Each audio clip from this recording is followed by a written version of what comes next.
প্রকাশ পেয়েছে শাকিব খানের পরবর্তী সিনেমা বরবাদের টিজার। 1 মিনিট 44 সেকেন্ডের টিজারে এই ভিডিওতে সামাজিক যোগাযোগ মাধ্যমে শাকিব খানের শেয়ার দিয়েছেন, যেখানে তার ভয়ঙ্কর রূপ দেখা গেছে। টিজারের শুরুতে মিশার উদ্দেশ্যে বলতে শোনা যায়, আমার মা হয়ে লজ্জা হয়, আর তোমার ছেলের বাবা হয়ে একটু লজ্জা হয় না। ভিডিওতে শাকিব খানকে পুরো দুস্তর গ্যাংস্টার হিসেবে ধরা দিয়েছে।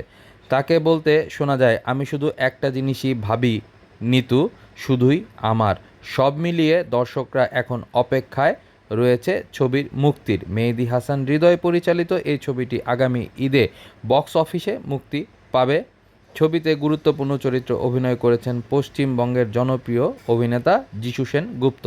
প্রসঙ্গত, রিয়েল এনার্জি প্রোডাকশনের ব্যানারে প্রযোজনা করেছেন শাহরিয়ার আক্তার সুমি। 18 কোটি টাকার প্রযোজনার বাজেটে নির্মিত এই ছবিটি বাংলাদেশি চলচ্চিত্রগুলোর মধ্যে সবচেয়ে ব্যয়বহুল।